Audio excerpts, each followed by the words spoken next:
Graça e paz, bom dia, Deus abençoe a todos. Estamos de volta com Teologia Sistemática do Dr. Charles Hodge.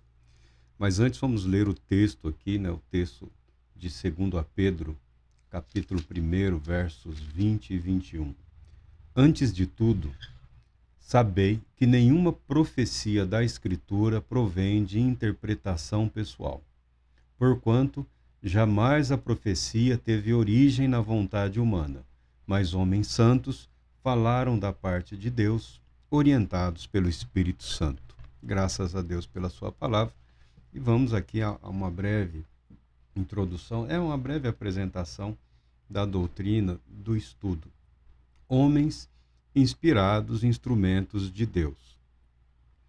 Surgiu aí um movimento e deixou as suas marcas, e eu entendo que bastante negativas, né? As pessoas falam que todo mundo pode profetizar, todo mundo profetiza. O texto bíblico não tem realmente essa intenção. Quando se fala de profecia, quando se fala de literatura inspirada, quando se fala dos profetas, a Bíblia declara que esses homens foram particularmente escolhidos por Deus para um propósito específico. E o que eles falaram não foi necessariamente proveniente daquilo que eles foram capazes de compreender da situação ou do momento em que eles viviam.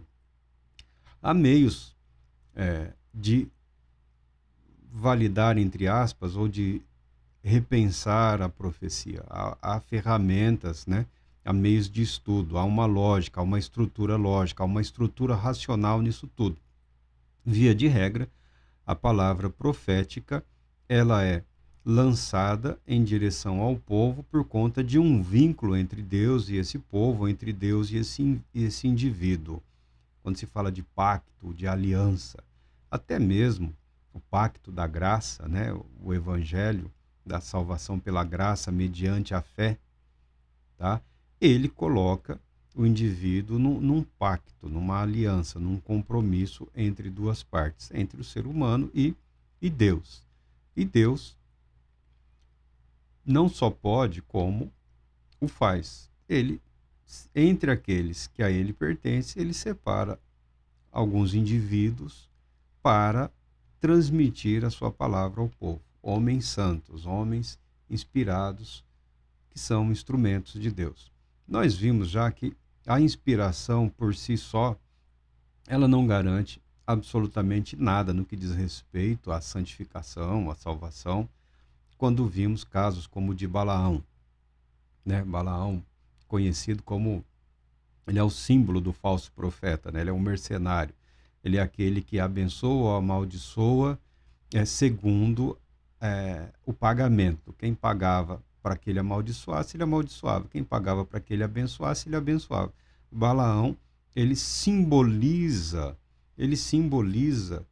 boa parte do que está aí, né? O uso deturpado de um dom ou talento concedido por Deus, tá? Mas aqui estamos falando da inspiração das Escrituras, da Bíblia, do livro sagrado.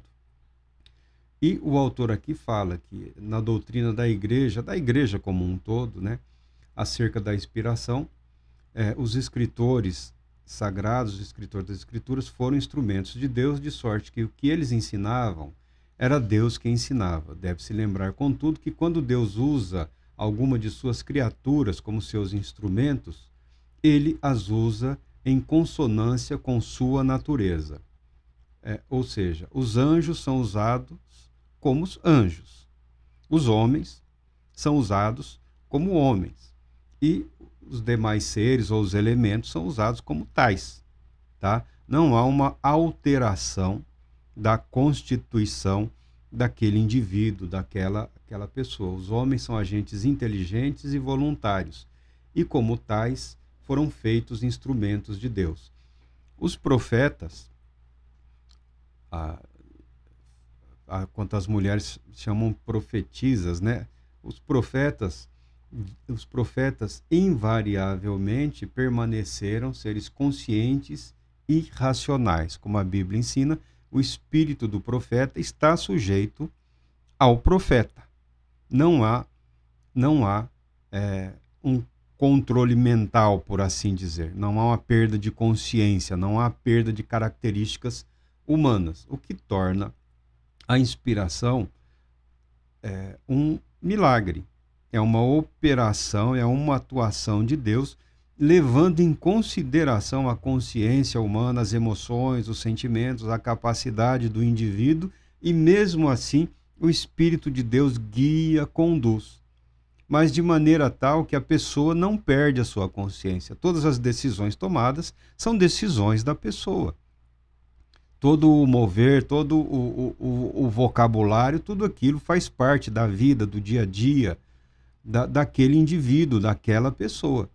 Mas, pela direção do Espírito, é usado de maneira tal a compor algo que tem um valor acima do comum, né? Um valor que alimenta a vida de muitas pessoas, né? Que redireciona, que conduz o pensamento, as mentes e ações, que estabelece um confronto. A igreja, na história da igreja, nunca se sustentou o que foi estigmatizado aí por um período, a chamada teoria mecânica da inspiração.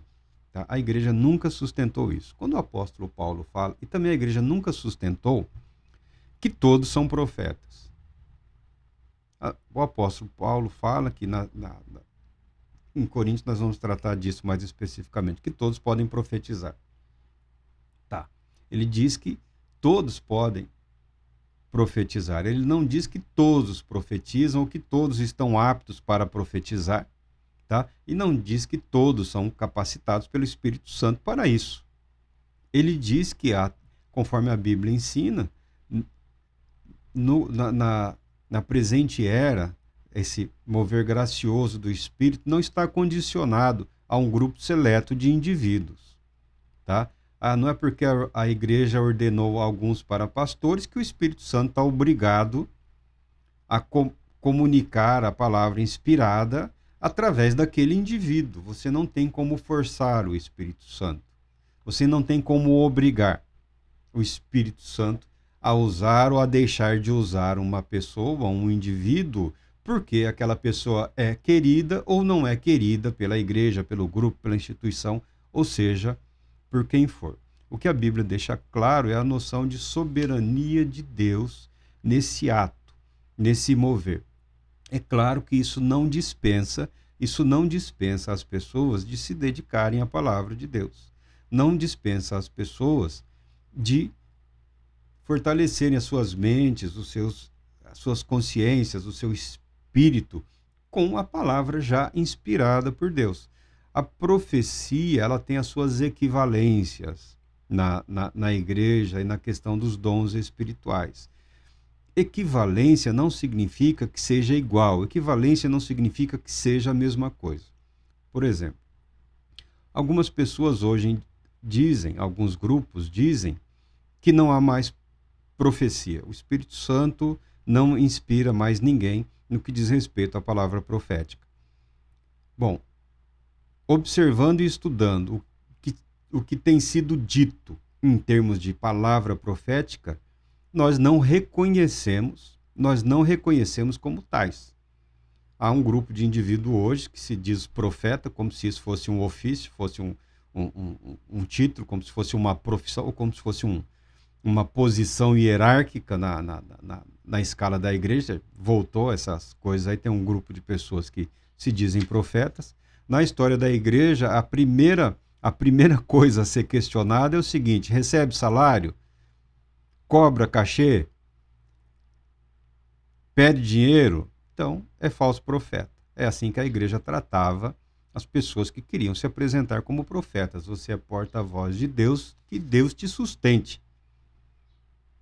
Que a palavra de Deus, que te inspira, que te conduz, esse mesmo Deus que te garanta, que te sustente. Não dava a ninguém aí, porque naquele tempo passado já tinha os espertalhões também, né? O cara ia lá, via, pegava o jeitão da coisa e saía profetizando o mundo afora, tá? Fora os que criavam ensinamentos da sua própria mente doente ou das suas próprias perversões ou ambições pessoais. Então, não reconhecemos. Até podemos falar em termos atuais, poderíamos até falar aí desse ambiente aí político, eclesiástico, de falsas profecias, de tentativa de seduzir ou de induzir as pessoas, no que diz respeito a homens ou mulheres supostamente escolhidos por Deus para governar a nação. Tá? Mas não vamos falar disso agora. Não vamos falar disso agora, nesse momento. Pessoalmente, nós não duvidamos de que a profecia permanece, porque a palavra de Deus ela é inspirada. A pessoa diz, não há mais profecias. Como não há mais profecia? Elas se cumpriram todas? Não. Então há profecias, há uma palavra profética. Há uma expectativa de cumprimento. E outra, se não houver profecia, de que adianta eu ler a Bíblia? O Espírito que inspirou os escritores, os profetas, é o mesmo Espírito que ilumina as nossas mentes e corações graciosamente a todos, para que nós possamos nos alimentar, entre aspas, como nós dizemos, né? Nos alimentar da palavra de Deus, para que a doutrina faça parte da nossa vida e cumpra em nossas vidas aquilo que a palavra inspirada prometeu realizar. Então a palavra permanece até o seu cumprimento. O cumprimento da profecia é Cristo em Cristo. Tá? Todo cumprimento profético aponta, nos dirige a Jesus Cristo. Se você está seguindo uma palavra profética aí que não te conduz a Jesus Cristo, que não glorifica a Cristo Jesus, que não segue o caminho de Cristo Jesus, que não é condizente com o evangelho de Jesus Cristo, que não faz parte da vida de Cristo Jesus, existe o risco muito grande de que você esteja seguindo uma palavra que, por mais bela ou bem elaborado que seja, tem origem na mente ou no coração de um homem ou de uma mulher, tá? Que não foi inspirado por Deus, não foi conduzido por Deus, está falando porque está falando. Ah, mas o pregador fala que a pregação é Deus falando. A pregação é o homem falando. A pregação é a pregação. Há um método para preparar uma boa pregação. Até o método pentecostal, ele não é de todo desconhecido, tá? É um método. Tem algumas pessoas que gostam de um método de alguns pregadores americanos muito famosos, né, por conta da mídia. Mas é um método. Foi um estilo que dizia respeito a um ou outro indivíduo, mas se você parar para analisar, há um método que você pode se apropriar daquele método e pregar daquela maneira. Não significa que aquele modelo, aquele indivíduo, seja inspirado por Deus, o que não descredencia o serviço pastoral, o que não descredencia o ensino das Escrituras. O pastor deve também ser um mestre, deve ser alguém que ensina, alguém que transmite a verdade. Não buscamos inspiração, buscamos iluminação para que a verdade da palavra de Deus se cumpra em nossas vidas. Procurando meios e ferramentas para aplicar a verdade da palavra de Deus à nossa circunstância. Isso foi muito belamente realizado pelos apóstolos de Cristo Jesus. Há uma confusão de termos. Tá? As pessoas confundem inspiração com iluminação. Não, a inspiração é um ato sobrenatural de Deus. Tá? Nós buscamos, aos cristãos está aberta a iluminação do Espírito, que envolve o quê? Trabalho, envolve o quê? Dedicação, envolve o quê? Estudo bíblico, envolve o quê? Dedicar-se àquilo que Deus ordenou através de Cristo Jesus, que nós devemos dedicar as nossas vidas. É uma mudança de propósito, é uma mudança de natureza, é uma mudança de caráter. Tá? Há uma imposição de limites? Há uma imposição de limites. Tá? Mas há uma ampla liberdade para seguir adiante na vida cristã. Esses homens, os profetas inspirados, não eram máquinas, não eram instrumentos inconscientes, mas sim mentes vivas, pensantes, voluntárias, as quais o Espírito usou como seus instrumentos. A profecia, hoje, eu entendo que há, sim, uma manifestação da profecia. Não nesse nível escriturístico, tá? É que algumas pessoas descobriram algumas palavras nas escrituras e tentaram transformá-las em verdades absolutas, né? A palavra rema, a palavra que procede da boca de Deus, né? Como se tudo que fosse falado ou pronunciado, seguido da fórmula em o nome de Jesus, né? Que não é uma forma que glorifica a Deus, é uma adaptação é, da palavra de Deus, da palavra de louvor a Deus, mas é como uma invocação mística ou mágica, tá? É como que o estabelecimento de um domínio sobre o desejo, sobre a vontade, como se pudéssemos nós impor a Deus o que deve acontecer. Pessoalmente, eu entendo que isso foi ruim, foi péssimo, levou muitas vidas aí a um quadro mental que beira a esquizofrenia, né? A um aspecto mórbido da vida espiritual de muitas pessoas e serve também como uma fuga da realidade. É o que nós acreditamos.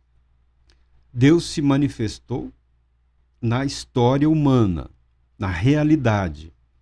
Quem deseja ter um desenvolvimento espiritual, por assim dizer, não estou falando daquela coisa ridícula, caricata. Quem quiser também que o faça.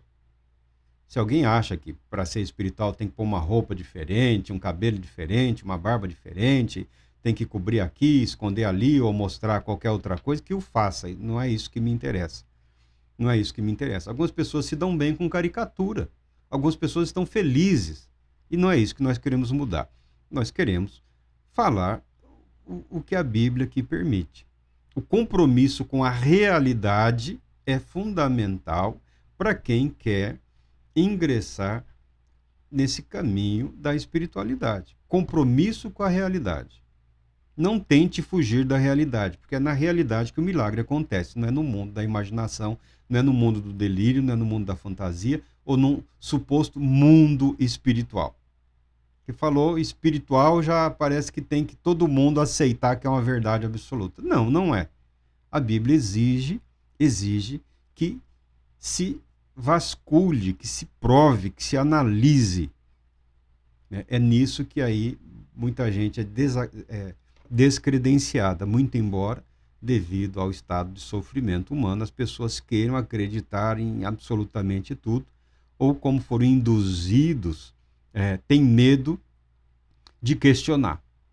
Tem medo de questionar. Não pode questionar porque você vai perder a bênção. Não pode duvidar porque o milagre está prestes a acontecer. Se você questionar, Deus não vai fazer. Veja que a pessoa está sendo induzida a aceitar como verdade, ainda que uma boa palavra, como algo que procede de Deus. E necessariamente não é. O objetivo do Dr. Charles Hodge é defender a Escritura, é defender a palavra de Deus, é defender o registro da revelação de Deus através da história da humanidade, através da história de Israel, através da história da igreja. Muitas pessoas querem profetizar, mas não se dedicam ao estudo das Escrituras, não se dedicam ao estudo dos profetas. Aí como quer profetizar se não conhece nem o que já foi dito?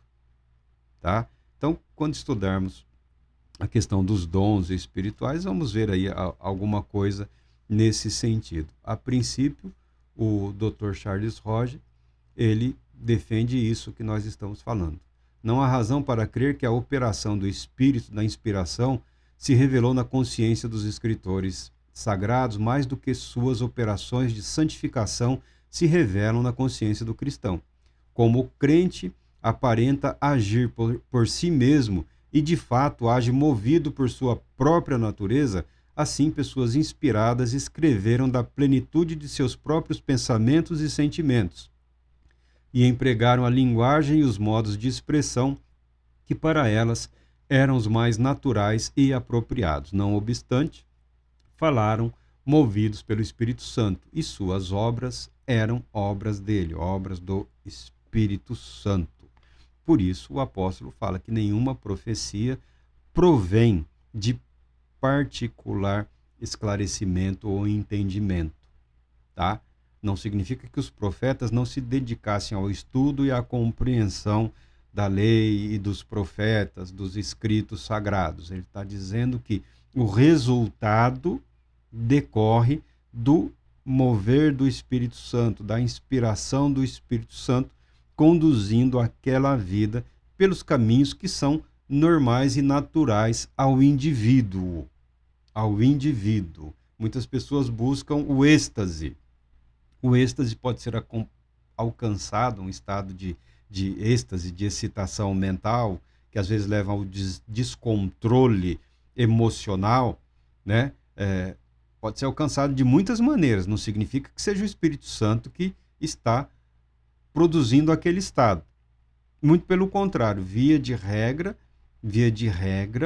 o que nós vemos e percebemos nas Escrituras é que as pessoas inspiradas estão num estado de plena lucidez, um estado de plena consciência, tá bom?